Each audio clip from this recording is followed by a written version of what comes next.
کوئی بالکل پروپیگنڈا ہے. کسی قسم کا کوئی اینٹی چائنی اسٹیٹ کی کسی فنکشن میں نہ میں نے اٹینڈ کیا نہ میں گیا ہوں. ایک گنگسٹرز کا ایک فنکشن تھا جو میں نے اٹینڈ کیا جس کو انہوں نے منسوخ کیا کہ جی وہ اینٹی چائنا فنکشن تھا. اور اس طرح کا پروپیگنڈا جتنے کرنے کوئی فرق نہیں پڑتا. بٹ میں آپ کو کلیئر کٹ بتا سکتا ہوں میں کسی قسم کے اینٹی چائنا اسٹیٹ کے فنکشن میں نہ گیا نہ میں نے اٹینڈ کیا نہ کسی سے.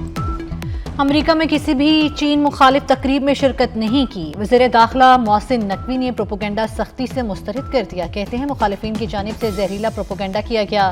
نوجوانوں کی تقریب میں شرکت کو غلط رنگ دیا جا رہا ہے. امریکہ کے ایوان نمائندگان کو پاکستان کے خلاف اکسایا جا رہا ہے. سیاست کریں لیکن اس حد تک نہ کی جائے کہ پاکستان کا نقصان ہو. اس قسم کے پروپیگنڈے سے کوئی فرق نہیں پڑتا.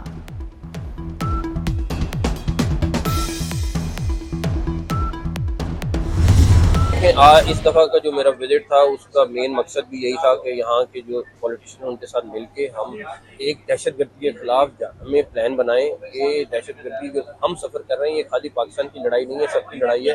ہمارے لیے 2024-23 دونوں سال اچھے نہیں تھے، لیکن انشاءاللہ تعالیٰ آپ دیکھیں گے کہ جو بھی پاکستان کی اسٹیٹ کے خلاف ویپن اٹھائے گا اس کا بندوبست پورا ہوگا.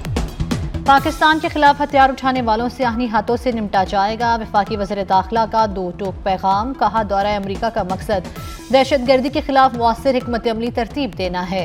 محسن نقوی نے کانگریس اراکین کے ساتھ ملاقاتوں کو مثبت قرار دے دیا. کہا دونوں ممالک کے درمیان تعلقات کو مزید مضبوط کرنے کے لیے مختلف پہلوؤں پر بات چیت کی گئی.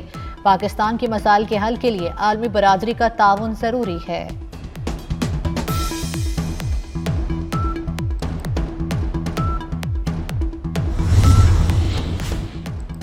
تحریک انصاف کی خود غرض پالیسی ہمدردوں کو بھی دور کرنے لگی. ایک طرف پی ٹی آئی کی گرینڈ اپوزیشن بنانے کی کوششیں، دوسری طرف حکومت سے ڈیل کے لیے بےتابی.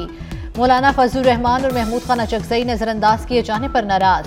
پی ٹی آئی سے متعلق تحفظات سے آگاہ کرنے کے لیے محمود خان اچکزئی کا مولانا سے رابطے کا فیصلہ.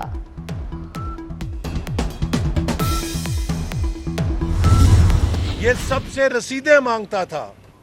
جب اس کی رسیدیں دکھانے کی باری آئی تو پتہ یہ چلا کہ 64 ارب روپے کا ڈاکہ اس نے پاکستان پہ ڈالا ہے. الیکشن میں آر ٹی ایس سسٹم کو بٹھا کر دھاندلی کے ذریعے اس اناڑی کو ملک کے اوپر مسلط کیا.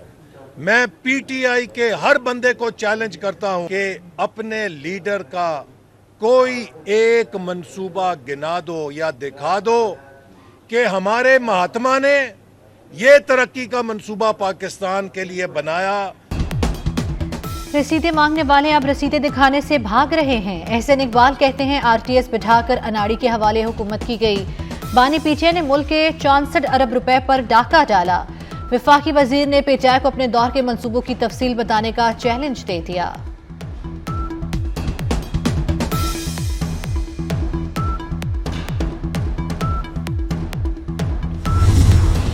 کہ یہاں پہ ایک ایسی پارٹی ہے جس نے لشکر کشی کرتے ہیں، شارنگیزی کرتے ہیں، فساد برپا کرتے ہیں اور کوشش ہوتی ہے پاکستان کی معیشت کو، پاکستان کو نقصان پہنچائے.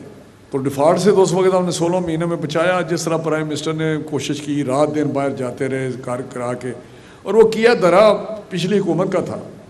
انہوں نے وہاں پہنچا دیا جہاں پہ پاکستان کو دوبارہ اس طرح کھڑا کرنا مشکل کام تھا. بانی پی ٹی آئی کی سیاست ختم ہو چکی، عوام نے انہیں مسترد کر دیا. بانی اب بھی جیل میں بیٹھے پاکستان کو نقصان پہنچا رہے ہیں. وفاقی وزیر رانا تنویر حسین کا تقریب سے خطاب. کہا تحریک انصاف کی حکومت نے ملکی زراعت بھی تباہ کر دی، اس شعبے کو بھی نہیں بخشا. زراعت کی ترقی کے لیے بیلاروس اور چین سے بات چل رہی ہے. اپریل میں بجلی مزید سستی کریں گے.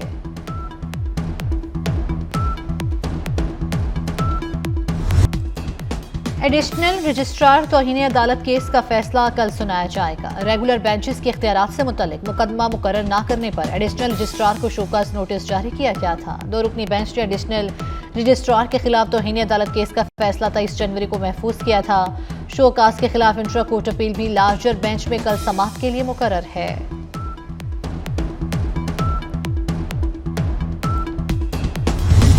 حکومت بار بار یہ کہہ رہی ہے کہ 5 آئی پی پی سے بات ہو گئی، 18 آئی پی پی سے رینیگوشیٹ ہو گیا، 17 آئی پی پی سے ڈیل ہو گئی. جب یہ ڈیل ہو گئی اور 1000 ارب روپے کا فائدہ خزانے کو ہو رہا ہے تو یہ فائدہ عوام کو کیوں نہیں مل رہا؟ یہ فائدہ انڈسٹری کو کیوں نہیں مل رہا؟ یہ فائدہ کاٹیج انڈسٹری کو کیوں نہیں مل رہا؟ اب ہم 31 تاریخ کو انشاءاللہ 31 جنوری کو پورے پاکستان میں بیک وقت احتجاج کریں گے. فیک نیوز چیلنج سب کو مل کر سدباب کرنا چاہیے. امیر جماعت اسلامی کہتے ہیں ملک میں فیک نیوز بالکل نہیں ہونی چاہیے. حافظ نعیم الرحمان نے پیکا آرڈیننس کی بھی مخالفت کر دی. مہنگی بجلی کے خلاف 31 جنوری کو احتجاج کا اعلان. غزہ معاہدہ حماس فتح اور امریکہ اسرائیل کی شکست قرار دے دیا. کہا پورا غزہ ملبے کا ڈھیر بن گیا لیکن فلسطینی جھکے نہیں. میں اس ٹائم سے تقریباً روزانہ کی بنیاد پر رابطے میں ہوں. اس کا ریہیب چل رہا ہے اور انشاءاللہ اس کے جو پاؤں کا وہ پلاسٹر وغیرہ ہے وہ اگلے 1 دن میں اتر جائے گا اور اس کے بعد وہ ریکوری کے فیز میں آئے گا. ٹائم لگے گا. میں ایک چیمپئن ٹرافی کی وجہ سے اس کا فیوچر رسک میں خود مانیٹر کر رہا ہوں اس کی ایک ایک چیز کو, کیونکہ وہ ہمارا ایک ایسٹ ہے اور انشاءاللہ تعالیٰ وہ بہت جلد ٹھیک ہو. سائم ایوب کا پلاسٹر 1-2 روز میں اتر جائے گا. پلاسٹر اترنے کے بعد ریکوری کا عمل شروع ہوگا.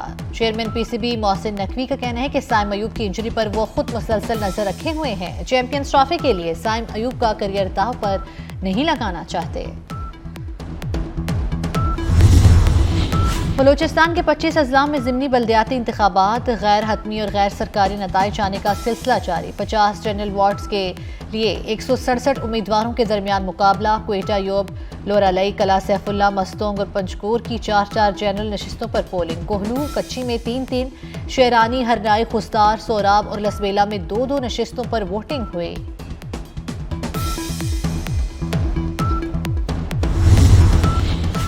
پنجاب میں اپنی چھت اپنا گھر پروگرام تاریخی کامیابی سے ہمکنار. مکانات کی تعمیر کے لیے 9000 سے زائد افراد کو قرضے جاری. 5000 گھر تکمیل کے آخری مرحلے میں داخل. چند ماہ کی قلیل مدت میں 8.5 ارب روپے کے مائکرو فائنانس قرضے جاری کرنے کا منفرد ریکارڈ بن گیا. اب تک 4 لاکھ سے زائد درخواستیں جمع ہونے کا بھی ریکارڈ. دوسرے مرحلے میں 3000 مزید لون کے ذریعے گھروں کی تعمیر کا آغاز.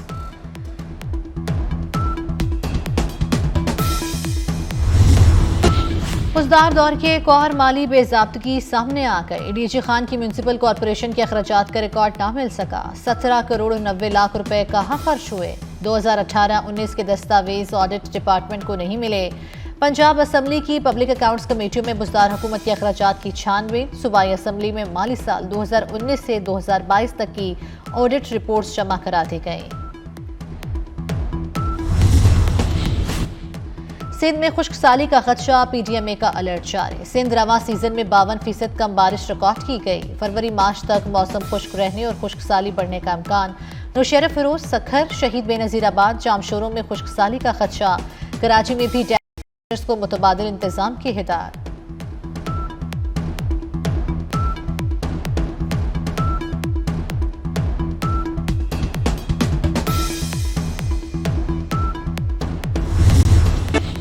کچے کے 40 خطرناک ڈاکوں کے سروں کی قیمت مقرر. 20 ڈاکوں کے سر کی قیمت 50 لاکھ اور 20 کی 25 لاکھ روپے رکھی گئی. محکمہ داخلہ نے فہرست جاری کر دی.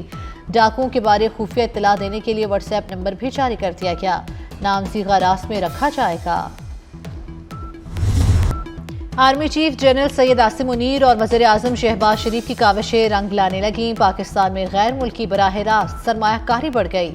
مالی سال 2024 میں ایف ٹی آئی میں 25% کا اضافہ.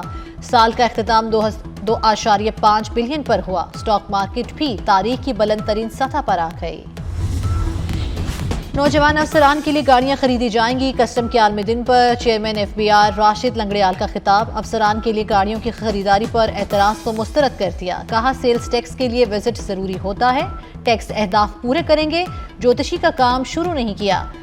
ٹریکنگ سسٹم ٹرک کے ساتھ گاڑیوں میں بھی 2-3 ماہ میں نصب ہو جائے گا.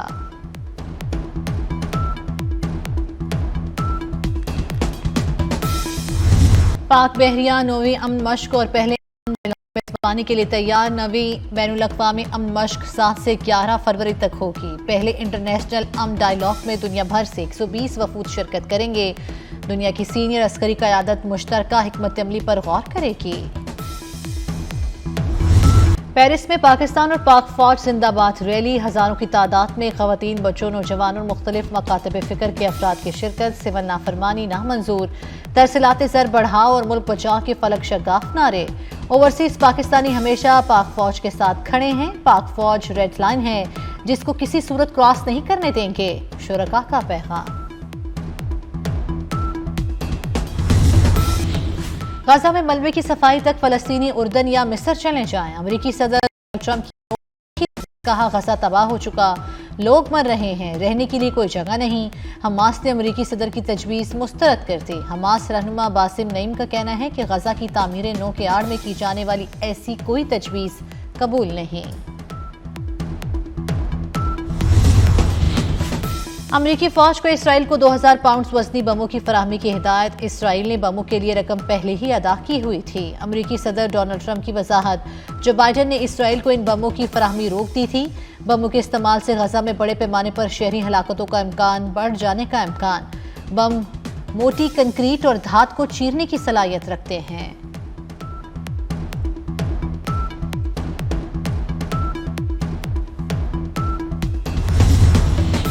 اسرائیلی وزیر اعظم نیتن یاہو کے خلاف تل ابیب میں احتجاج، تل ابیب میں سینکڑوں لوگ اسرائیلی وزیر اعظم کے خلاف سڑکوں پر نکل آئے۔ یرغمالیوں کے خاندانوں کا وزارت دفاع کے باہر احتجاج، مظاہرین نے اسرائیلی وزیر اعظم سے مطالبہ کیا کہ تمام یرغمالیوں کو واپس لایا جائے۔ وزیر اعظم نیتن یاہو جنگ بندی معاہدے پر عمل کر کے تمام یرغمالیوں کی رہائی ممکن بنائے۔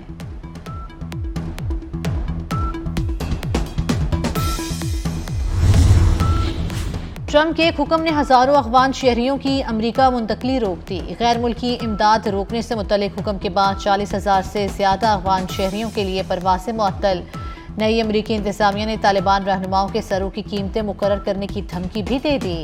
افغانستان میں امریکی شہریوں کو قید کیے جانے پر ٹرمپ انتظامیہ برہم، افغان طالبان کے بارے میں سخت پالیسی اختیار کرنے کا اندیا۔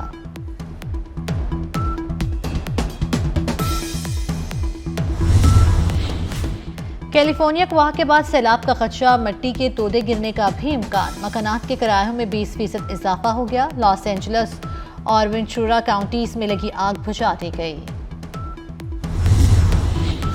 سوڈان کے ہسپتال پر ڈرون حملہ، 70 افراد ہلاک ہو گئے، مرنے والوں میں مریض اور ان کے ساتھ آنے والے افراد شامل۔ شہر الفشر کا سعودی ہسپتال ریاست شمالی دارفور کا آخری فعال ہسپتال تھا۔ حملہ کس گروپ کی جانب سے کیا گیا، تاحال معلوم نہ ہو سکا۔